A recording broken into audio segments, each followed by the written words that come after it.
Racing with Purpose is our sustainability program, which is produced in collaboration with 11th Hour Racing. So the program's split into impact, footprint and legacy. So in the impact pillar, we're looking at how we can influence hearts and minds around ocean health topics, the learning program and also our summits and policy work.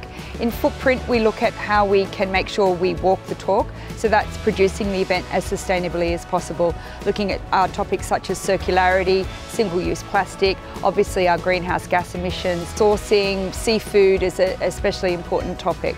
And then in legacy, this is where our program elements such as science and our diversity and inclusion and also community engagement sit. So we make sure, of course, that we produce the event as sustainably as possible operationally. So that means really pushing the bar in sustainable sports excellence. We've reduced our greenhouse gas emissions 75–80% reductions compared to last edition, and that's mainly by sourcing a lot of our structures locally so we don't have to ship as much around the world. We've also shortened our course and the number of months, so that makes a big impact as well. Something that we're doing this edition of the race is measuring our plastic footprint. So this is something that has never done. So after the race, we'll put out a report which shows our findings but also the lessons learned and where opportunities are to reduce plastic in the future.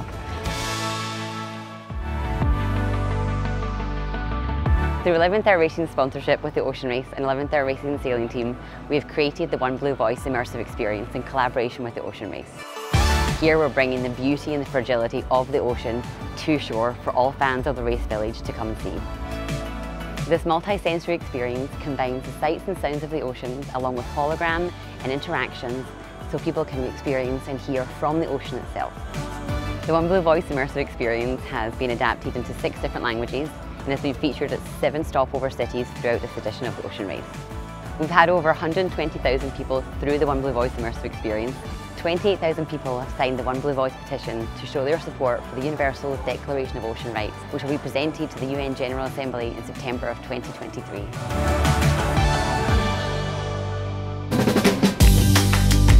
The learning programme activities we've had during the Ocean Race, during the 6 months as we travel around the world, we've had activations on site where we've done workshops and lots of children are coming down to the Ocean Life Park where they learn about the ocean's rights and how they can help protect ocean rights.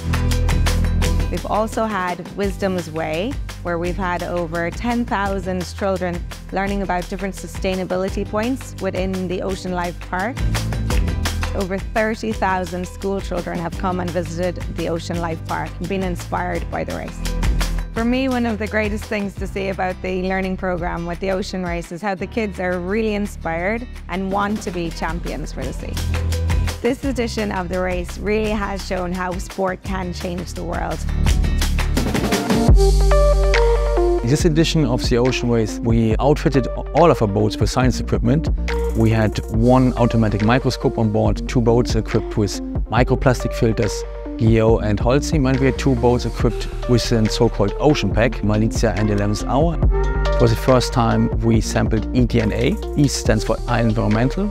So we want to see the diversity in the ocean, starting from bacteria and finishing with large marine mammals.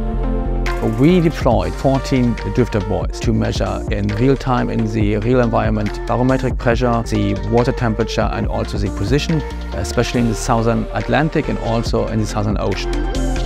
We gathered more than 4 million data points during these 7 legs. This helps our science partners to investigate deeper the current climate change and ocean change.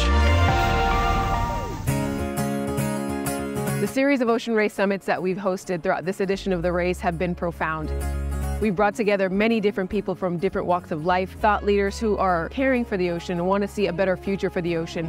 And that includes scientists, sailors, decision makers, as well as youth change makers and everyday ocean advocates to discuss ideas around the ocean's inherent rights.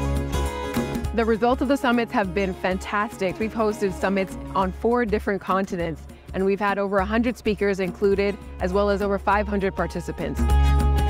And our main point of discussion is thinking about the idea of giving the ocean its inherent rights.